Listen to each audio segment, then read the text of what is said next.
The Hall of Fame, more like the Hall of Shame. The Cincinnati Reds feel the pain of a lockout more than most of the other teams. And let's look back fondly on 2021. We've got all those topics and more coming up on today's Locked On Reds. Let's go. You are Locked On Reds, your daily Cincinnati Reds podcast, part of the Locked On Podcast Network, your team every day. Thanks for making Locked On Reds your first listen of the day. We are free and available on all platforms. I'm your host, Jeff Carr, alongside co-host Stephen Offenbaker, and we are the Reds addicts who have turned our addiction into information. For you on today's podcast, we are going to talk about why the Hall of Fame voters just continue to get things wrong, why Cincinnati is uniquely vulnerable in this lockout, and a couple of favorite moments from the 2021 season. That's all coming up on today's Locked On Reds podcast. Make sure that you are following the podcast on your favorite app and subscribe to us on YouTube. There's a lot of great content that's going to be coming up as we get closer and closer to the season that you will not see on your favorite podcasting app. It's going to be YouTube only, and you're not going to want to miss it. And Steve, we are looking at something here that I think lots of people kind of have strong feelings about. We're talking about the Hall of Fame. We're talking about a voting process that did yield a Hall of Famer, unlike last year, but it was a Hall of Famer that some people were like, well, if you voted for him, how did you not vote for him? I think that once again, we are seeing a situation where the voters of the Hall of Fame have just absolutely stuck both feet in their mouth. It's very clear emerging from this process that the one thing that has become 100% in this whole thing is that the process has to change, and the selection of Hall of Famers needs to be taken away from the writers. Every single season, the baseball writers of America come out and do things that just scream, take this away from us. They submit blank ballots. They submit ballots with only one guy checked. They put it out there to draw attention to themselves. Listen, you hack in Podunk, Ohio. Nobody cares about you. You didn't play the game. You didn't hit the ball. You didn't strike anybody out. And this is not about you, but they take this opportunity to make it about themselves, and it detracts from the game. Now, don't get me wrong. Not everybody does that. I think there's some great voters out there that take it very seriously. Cincinnati's own C. Trent Rosecrans is one of them. You know, he puts a lot of time and effort into doing his ballot and then explaining why he picked who he picked. But they're not all that way. They've got to go. We've ended up in a place where we have a Hall of Fame now that doesn't have its all-time hit leader. And I'm not going to get into the back and forth argument about whether or not Pete Rose should be in the Hall of Fame. The fact of the matter is he has 4,256 hits. And this is a place that is supposed to honor the history of the game. How do you not honor the 4,256 hits? Barry Bonds has now dropped off the ballot. You know, baseball's all-time home run king is not in the Hall of Fame. And that's part of the history of the game. Put an asterisk, put it on the plaque, have a steroid exhibit. I don't care, but Barry Bonds needs to be in there. Roger Clemens dropped off the ballot, 7-time Cy Young Award winner. How?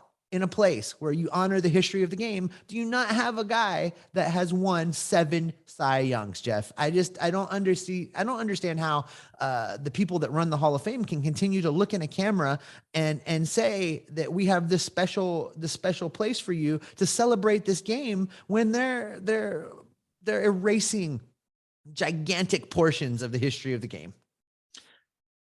That's because I think we should rename this, Steve. We should not call this the Hall of Fame anymore. It should be called the Hall of Morality, the Hall of Popularity, the Hall of we like this guy, so we'll bring him in. And a lot of that just has to do with this whole feeling that steroids somehow were, they're unhealthy, they're bad for you and things like that. But the fact that Bud Selig swept them under the rug and baseball really benefited from guys who were using steroids, nobody can argue that. Baseball came back because of Mark McGwire and Sammy Sosa. Baseball came back because of Barry Bonds and what he was doing. People wanted to watch this dude play.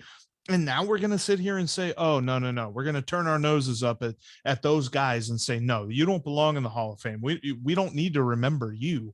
I think that this is a classic scenario of some writers. Again, we're saying some writers. We're not saying all of the writers. It sounds a little bit generalistic when we say Hall of Fame voters are stinky butts, but there's a general number of them that are guys who turn in. There is no excuse for me to turn in a blank ballot. There is plenty of guys on this list. I would have voted for 9, at least 9, probably 10 of them on this list. I firmly believe that.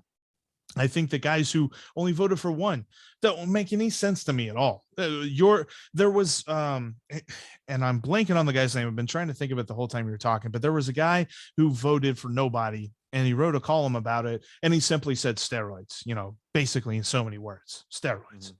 So why is Bud Selig in the Hall of Fame?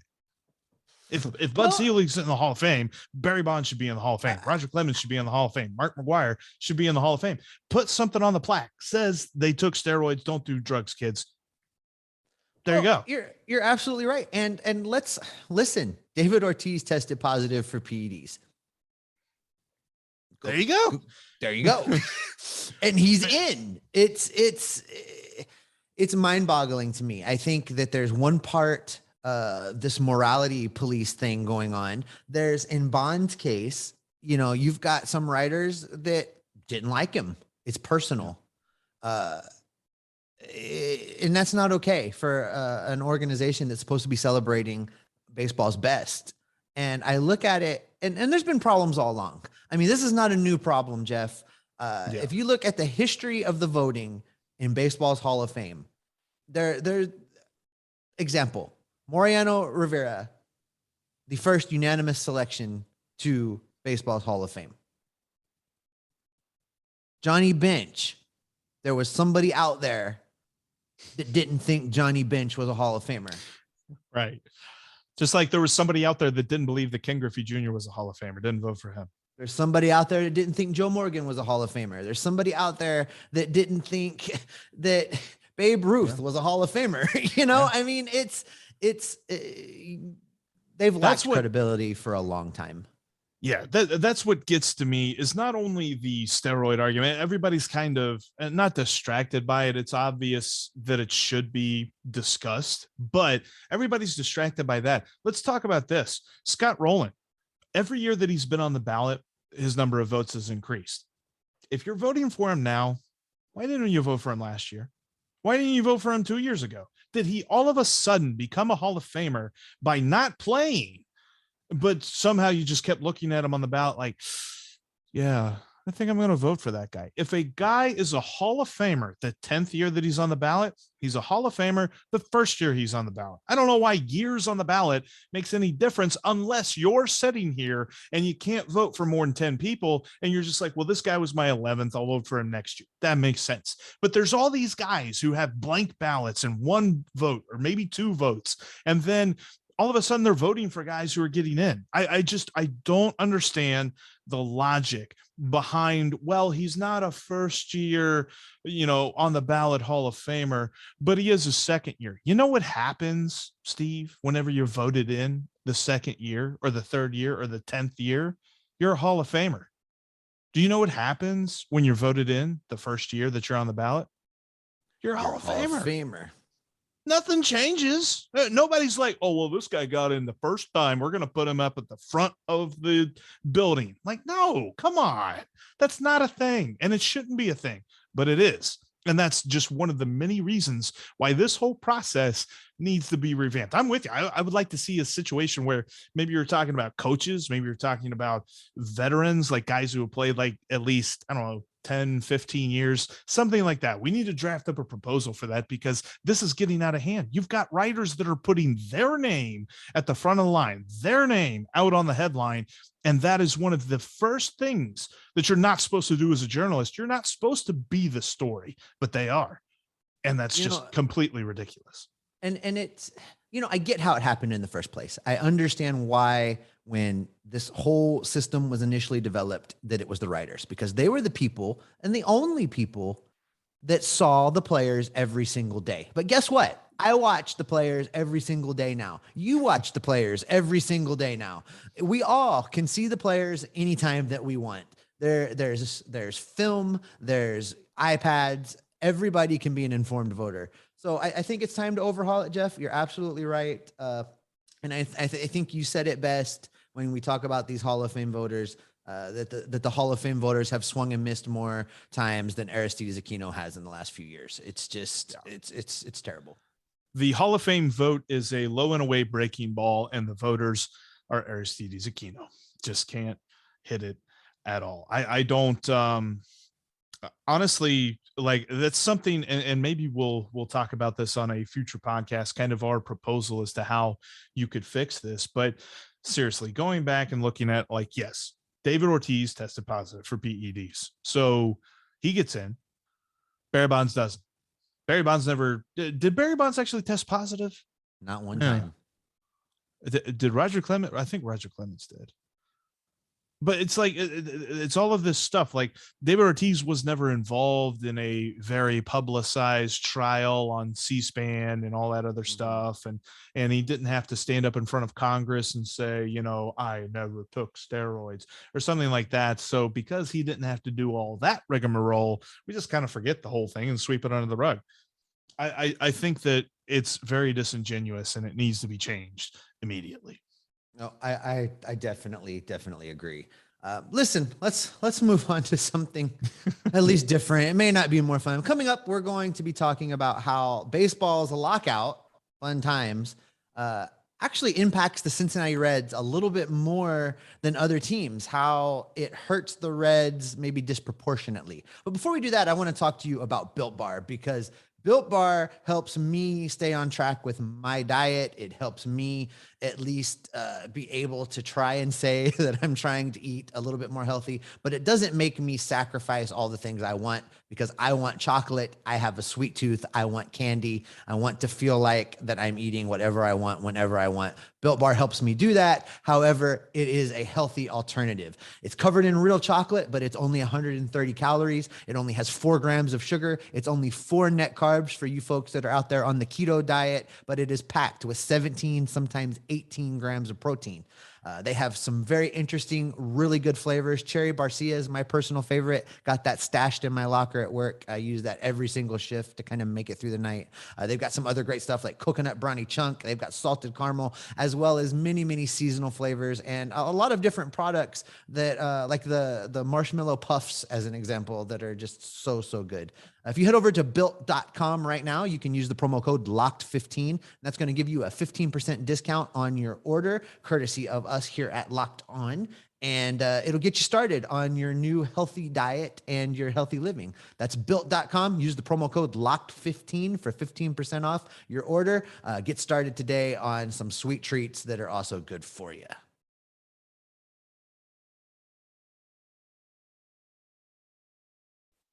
Jeff, the National League Central looks very much the same heading into 2022 as it did last year. And Jeff, the National League Central looks very much the same next year as it did last year. 2022 is going to be very similar, I think, unless there's some big moves coming up. And Ethan Smith over at Locked On Pirates is going to join the show tomorrow to talk a little bit about what's going on with the Pirates and the National League Central, and what the Reds can expect when they face off with the Pirates this coming year.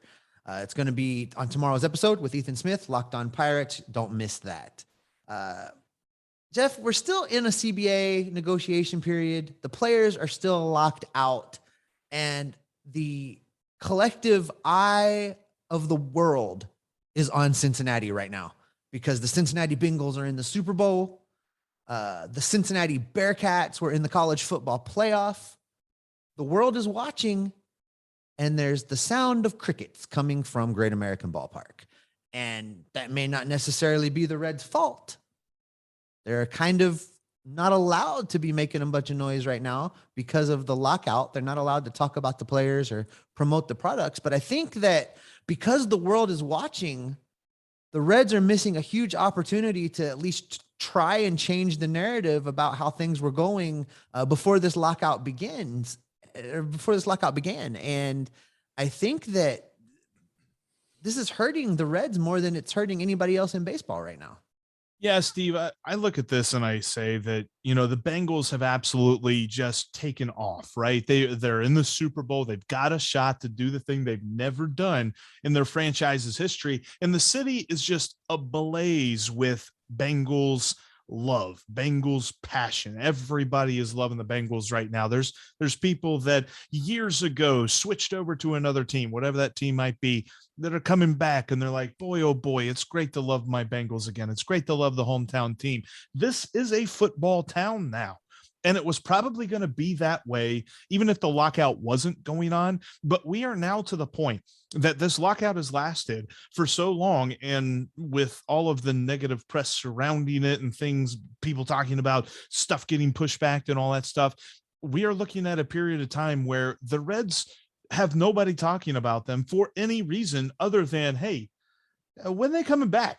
When are we going to see them around again, right? We going to be able to go to a game when we think we're supposed to be able to go to a game on March 31st? We don't know.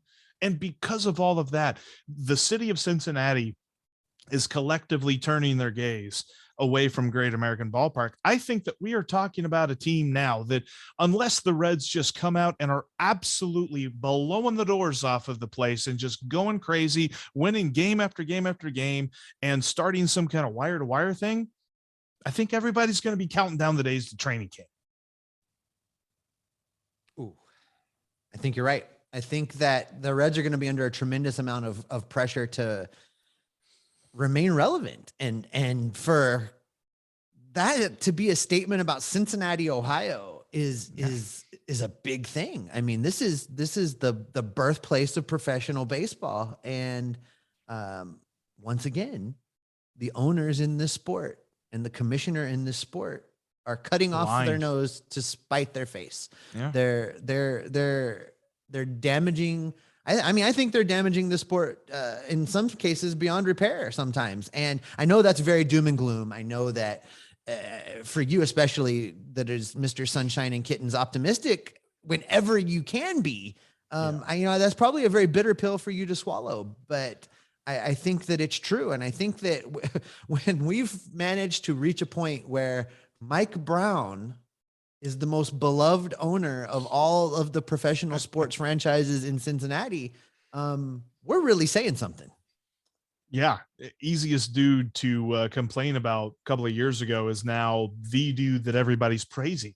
And that kind of enters Bob Castellini and the ownership group of the Cincinnati Reds into that, next man up for the, oh, look at them. What on earth are they doing over there? Because we're talking about a team, and don't get us wrong, this is not something that we say, we're not trying to be down on this team. We love this team. We're going to be talking about this team every single day throughout the season right here on Locked On Reds. It's going to be a lot of fun as we go through the season and we look at this team, we look at these players, but we are at a point in time where the players are locked out. The players cannot be around. It is illegal for them to be around the team or, be around the stadium and use the facilities and things like that because of the lockout. Guys on the 40-man roster, you can't talk about them. If you're talking, I mean, we can talk about them, but Red Hot Stove League on 700 WOW, they can't talk about them because it's like a contractual thing. They can't do it. So we are talking about a situation that the Reds are in kind of a corner. They've been backed into a corner already of competitiveness. And are they going to be the kind of team that's actually chasing wins? Or are they going to be, irrelevant for another couple of years before we can finally root for them again?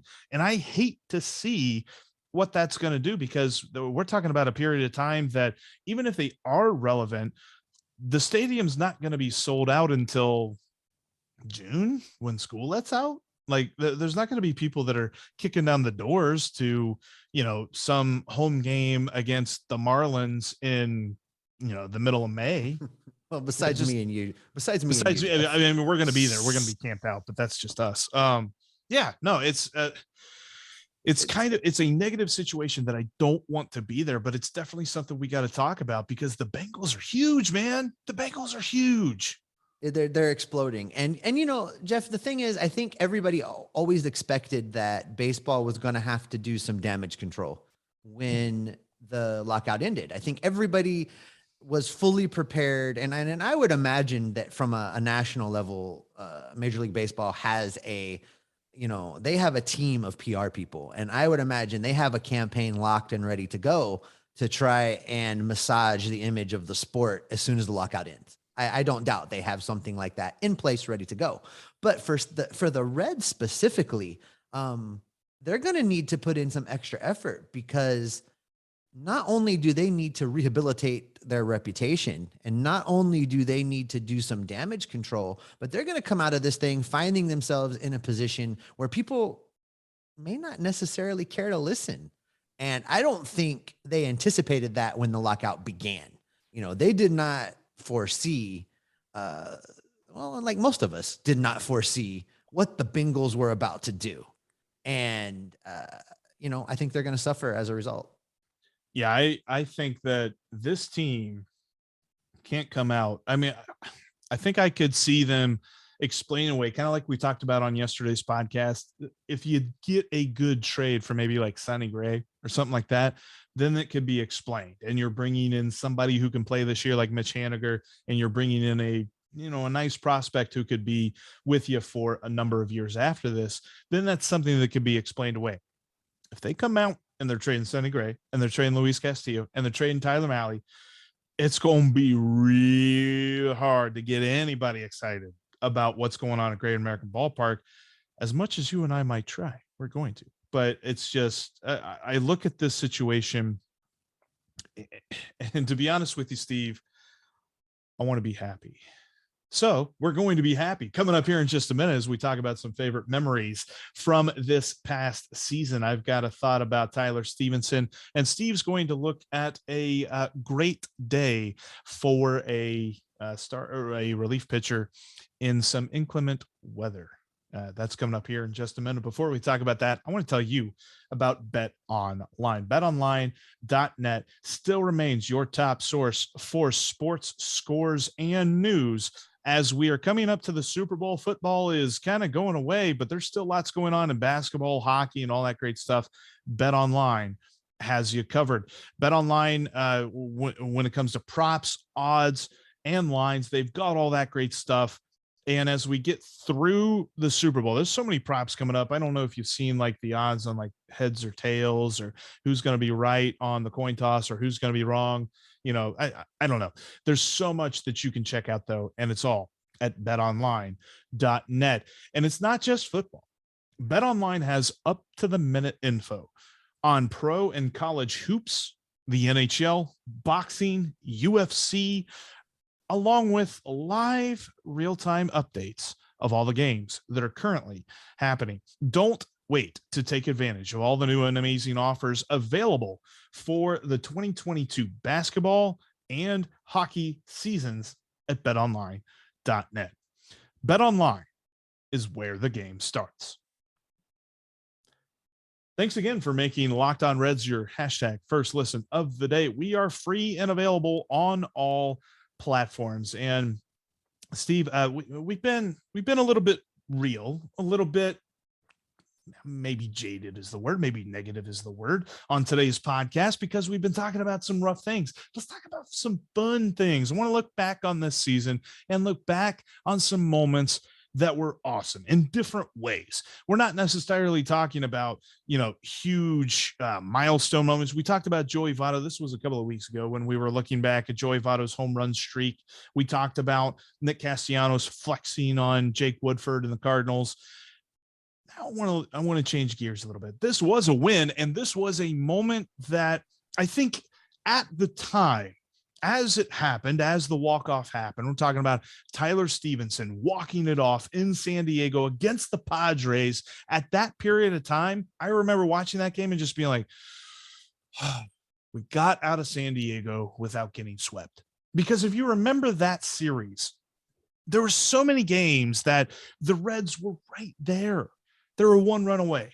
They just needed a hit here. They needed an out there. And it was like they had that series in the palm of their hand, and they just saw one game slip away and another one and another one. And finally you get to the fourth game and you cannot take a 4-game sweep in San Diego. And they don't, because Tyler Stephenson, the man who's going to be hitting cleanup for them for multiple years to come, comes up big in the clutch with the walk-off hit. And that was something that C. Trent Rosecrans later looked back and said that was the turning point of the season. That was when the Reds finally got to, realized we can do this. And they got to a playoff spot at the end of August. They just, they had another month to go and they kind of sputtered out. But that was the point in the year. Because if you remember right, they were kind of just rolling around 500 and they really needed that win. And Tyler Stephenson delivered it. You know what my big takeaway from that moment was, Jeff? And everything you just said is correct. I 100% agree. But the biggest thing for me was we saw in that moment that Tyler Stephenson is unafraid. There is not a moment that's going to be too big for him. He's going to be a guy that as fans, we can rely on him in big time situations to help carry this team. It showed the team that Tyler Stephenson was the man and could be the guy that you rely on in big time moments. And I think that was the biggest thing for me is, we saw him very limited in the COVID shortened season. He showed us flashes of what he could be. And then we came into last year hoping that what we initially saw was the real deal. And that at bat kind of cemented for me that Tyler was going to be the real deal here in Cincinnati. And, it makes me excited to see what the future has for him, because I think he's going to be somebody, like you said, that we stick in that 4-hole and just let him rake at Great American Ballpark. I'm super excited to watch his career progress. You can tell when he steps into the batter's box, that at bat is the moment that he's focused on. He's not worried. He might be mired in a slump. He might not have hit a home run for a while. He might have struck out a couple of times in the game. You won't know it. By the look on his face, he is focusing on that pitch. He is ready. If it's going to be right where he wants it, he's going to clobber it, because he has that killer instinct. He has that mentality that he can lead this lineup down the road of runs. He can help them bring around the runners to third base and home plate and get the runs up on the board. And I just tied myself into a pretzel with that thought. But the whole thing, when I'm talking about Tyler Stephenson, looking at some at bats that he's had when he faced Craig Kimbrell as a rookie in 2020, Craig Kimbrell doing that weird thing where he whatever on the mound, and he's staring down, and Tyler Stephenson's just like, whatevs, dude. Got knocked. Tyler Stephenson can do that against anybody. I'm not worried about him in the slightest. It could be 2 outs, bottom of the ninth, game 7 of the World Series, runners on every single base, and he's got a full count against him. I trust that he is going to get a hit there. He is a guy that the Reds can trust for years to come. Jeff, the last time we talked about this, our favorite moments from the 2021 season, I picked the Nick Castellanos flex at home plate against the Cardinals. And, for me, this exercise has been more about just finding fun things that I liked from the season, not necessarily, big turning points in games or, like you've identified. And for this one, I want to go back to probably is one of the all-time greatest flexes on an umpire. And that is the infamous rain game with Lucas Sims on the mound, because, I don't know what it is. It was a flood. It was an absolute flood at Great American Ballpark. And for whatever reason, as is the way of umpires and referees in the city of Cincinnati, they find a way to stick it to the professional sports clubs unlike any other. And in a time when you could barely see on the camera shots from center field to home plate, the umpires are asking Lucas Sims to go out there and pitch a baseball. Yeah. And so if you recall, Lucas Sims asks for a new ball, umpire throws it out there, and Sims immediately tosses it into the dugout and asks for another one. This exercise repeats until the umpire has emptied the bag of balls on his hip. Meanwhile, Tucker Barnhart's behind the plate, throwing up his hands, yelling at the crew chief who is at second base. And basically Lucas Sims forces a rain delay. And, it wasn't in time to keep it from costing them the game. The umpires still won in that regard. But, I loved that moment because, basically Lucas Sims was like, I will be damned if I throw another pitch in this.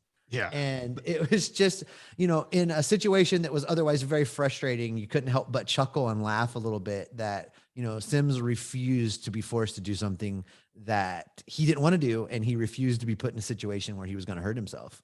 It was clearly ridiculous, right? I mean, kind of like you said, like the rain was so thick, even on the camera, watching it at home, you're just like, it's obviously the worst weather known to man to ever try to do anything outside. And why on earth are they still trying to play this game? And the umpire was watching cats and dogs fall from the sky, because they always say rain, cats, and dogs. And he was watching sleet hitting the ground, and not necessarily freezing at that time, but because it's springtime in the Ohio Valley, who the heck knows what's going to happen there. And he's like, nah, we're good. Just keep on playing. And that was smack dab in the middle of one of the most, I don't know, maybe we'll do a rankings on this one day, but one of the most annoying series of the entire season against the Diamondbacks. The fact that the Reds went 1-5 against them still boggles my mind. But yeah, that's exactly what I say every single time I talk to our buddy Millard over at Locked On Diamondbacks. But that moment for me, and I got the chance, I asked him about that after the season. We had him on talking, just kind of reviewing the year. And I asked him, I'm like, so at that moment, did you just know, you're like, I'm done pitching in this game. We're getting this game over. And he's like, to be honest with you, no, I was taking each ball as it came, making sure I could grip it, and I couldn't grip it. And then he threw me another one and I couldn't grip it. And he threw me another one and I couldn't grip it. And he's like, I wasn't like trying to force his hand, but that's how it looked and that's how it worked. But I was just trying, I'm like, I'm trying to get this guy out, but I can't even feel the ball. Like, I don't know what I'm supposed to do at that point. It's just absolutely a phenomenal moment. And I'll always remember that picture that we had, where you can clearly make it out, like, only the highest, and obviously photographers for USA Today and stuff like that have the highest quality cameras, but normally during the rain, you don't see the raindrops. You can see them so clearly, and you can just barely make out Lucas Sims on the mound. That was a crazy moment in the year for sure. Oh, absolutely. And in hindsight, it's kind of fun to go back and have a laugh. For sure. But you know what, Jeff, I think that's going to wrap up this addiction, our baseball addiction. It's going to wrap up our addiction to the Reds for the day. It's also going to wrap up this edition of Locked On Reds. Coming up on the next podcast, Ethan Smith from Locked On Pirates is going to join the show and talk a little bit about the Pirates and a little bit about the National League Central and just kind of begin the process of looking forward to the 2022 baseball season. So we're going to have all that and a lot more coming up on our next episode. Thanks for making Locked On Reds your first listen of the day. Now head over to Locked On Bets and make them your second listen. Q and Lee Sterling are going to give you all the info that you need to make some cash at betonline.ag every single day. Locked On Bets, just like Locked On Reds, is available free on all the platforms that you get your podcasts. So head over, hit that subscribe button, check them out. Jeff, it might be the off season and we might be locked out, but what are we? We are Locked On Reds every single day.